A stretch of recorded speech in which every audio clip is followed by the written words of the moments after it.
Estamos ao vivo pelo Facebook, Hora do Esporte. Miguel, uma boa tarde para você. Boa tarde. Como foi o fim de semana? Bom para os clubes de Santa Catarina, com exceção do Criciúma, que perdeu, os demais venceram. Então, e o Avaí ainda joga hoje, quer dizer... Então, vamos começar a falar pela segunda rodada agora do Campeonato Brasileiro. Hoje à noite o Avaí enfrenta o São Paulo no Morumbi, com foco na luta para permanecer na elite, é isso? Não, é o segundo jogo. É o segundo. É o segundo jogo, ainda é muito cedo, sabe? É muito cedo. São 38 jogos. O Avaí realizou um. Tem mais 37 pela frente. Claro que o favorito hoje é o São Paulo. Só que nesse exato momento, o São Paulo é que está na zona de rebaixamento. Ele jogou uma partida e perdeu. O Avaí jogou uma e ganhou, e empatou. Claro, os 2 pontos que o Avaí perdeu em casa por vitória vão fazer muita falta para o time Azurra nessa competição. Porque o Avaí não entra no campeonato para ser o campeão. O Avaí entra no campeonato para se manter na Série A do Campeonato Brasileiro e talvez dar uma beliscada lá numa Sul-Americana por aí. Só que esse jogo teve uma história diferente. Teve uma penalidade escandalosa que o árbitro não marcou. E o São Paulo entra na competição para ser o campeão, para brigar pelo menos uma vaga na Libertadores. É o São Paulo Futebol Clube. Então é um jogo que o Avaí vai lá, é o tal jogo do biquinho. De repente dá um biquinho e resolve o problema. O Avaí tem um problema que é o Júnior Dutra, centroavante, que não viajou com a delegação. Não foi liberado do departamento médico, ele não foi liberado. Aliás, eu falei isso, viu, Wilde? Eu falei isso aqui e falei na Rádio Guarujá. O esquema de jogo do técnico do Avaí arrebenta com os atacantes. Mas arrebenta, os caras têm que chupar cana e assobiar ao mesmo tempo. Que é, marca e vai para o ataque. Marca e vai. Os caras não são super-homem. Já estourou o Denilson, já estourou o Rômulo e agora o Júnior Dutra. Então, sabe, isso aí estava previsto, porque o cara não é super-homem. Vamos falar da Chapecoense agora. Nós temos imagens, produção, dá para largar imagens do jogo. No sábado, a Chapecoense derrotou o time reserva do Palmeiras em casa por 1-0. Esta foi a primeira derrota do técnico Cuca desde que retornou ao Verdão. Agora a Chape chega a 4 pontos em 2 jogos. Podemos dizer que os 2 treinadores adotaram estratégias diferentes, Miguel Livramento? Não, foi o seguinte, eu quero tirar esse negócio de reserva. A Chapecoense venceu o Palmeiras.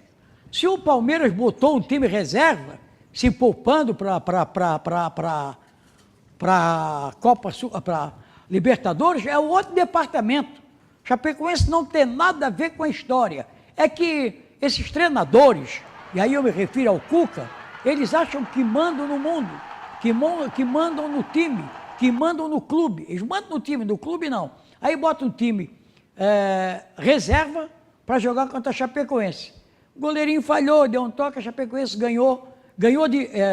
jogou com 2 grandes e não perdeu. Empatou com o Corinthians, lá em São Paulo, na primeira rodada, sábado retrasado, e ontem, aliás, sábado agora, ganhou do Palmeiras.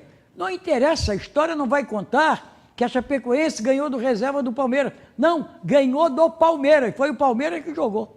E agora falando da Série B, o Figueirense venceu fácil o Náutico, Miguel? Venceu fácil e já era previsto, porque o Figueirense fez uma partida boa contra o Goiás, ganhou de 1-0, um time competitivo, o time do Figueirense. E eu tinha visto o jogo do Náutico, o Náutico atravessa uma crise violenta, sem tirar o mérito da vitória do Figueirense. Foi uma grande vitória, 3-0, fazia tempo que a torcida do Figueirense não comemorava tanto, porque o time jogou bem, alguns jogadores já aparecem aí como ídolos, o Robinho, sabe, 2, 3 jogadores aparecem aí como ídolo da torcida, já foram adotados pela torcida, então o Figueirense fez uma grande vitória, e 3-0, e agora joga amanhã, lá em Campinas contra o Guarani. Ao contrário do Criciúma, como é que está o desempenho do Criciúma? Meu Deus do céu. Mas já estava previsto isso aí, porque futebol não tem milagre.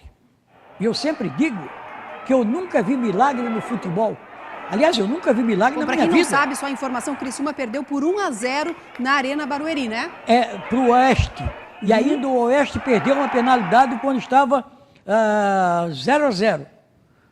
É assim, ó, o Criciúma, ele estacionou, falta gente que lá dentro que entende e que contrata. Ficaram com o mesmo treinador, Bananeira, que já deu caixa. Pode escrever.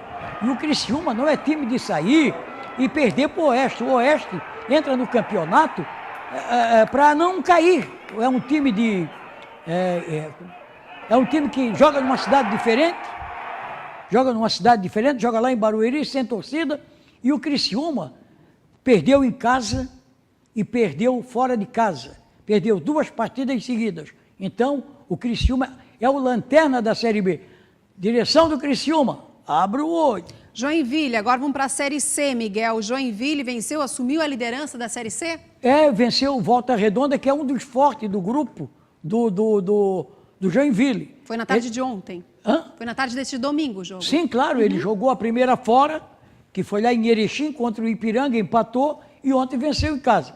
Tá aí, vence. Não pode perder em casa tem que vencer. Bom, eu tenho informação aqui, Miguel, que o Joinville segue em Santa Catarina e recebe o Tupi de Minas Gerais. A partida acontece na próxima sexta-feira, às 7 da noite. Mas agora, então, vamos falar de Série B. A gente vai indo. Vamos para a Série B agora? Vamos. Já falamos da Série B, né? Ai, desculpa, Miguel. Série D. Série D. É tanta série, né? É tanta série. A, B, C, agora a gente cai para D. Até parece aquelas séries das notas que os homens filmaram aí, né? Aquele escândalo. A gente vai falar do Metropolitano, é isso? É. Vamos lá. A gente tem informação aqui, ó, com um gol no fim da partida, o Metropolitano bateu aquele que você fala que parece um partido político, PSTC, no domingo e estreou com vitória na Série D de dado. Podemos dizer que num duelo entre os catarinenses e paranaenses, nós levamos a melhor? Qual é a sua avaliação, Miguel? Nós levamos a melhor. Vencer dentro de casa é importante, né? E para chegar a uma Série B, porque quando você chega na Série B do Campeonato Brasileiro, você alivia, sabe por quê? Porque tem calendário. Você sabe que a Série B e a Série A, no mês de maio, começa, na primeira quinzena de maio, começa a Série B do Campeonato Brasileiro. Dia 13, 14, por aí, no mais tardar, dia 15, começa o Campeonato Brasileiro. Então, isso aí é importante para ter um calendário. O time tem que ter um calendário, senão acontece o seguinte, faz o campeonato catarinense, joga janeiro, fevereiro e março, abril, maio, acaba o campeonato. Acabou, não tem mais jogo. O Inter de Lages se deu bem, fora de casa, venceu por 1-0 contra o Foz. A informação é que o time Foz do Iguaçu. Foz do Iguaçu. O time se prepara agora para jogar no sábado. Bom resultado. Na casa do adversário contra o São Bernardo.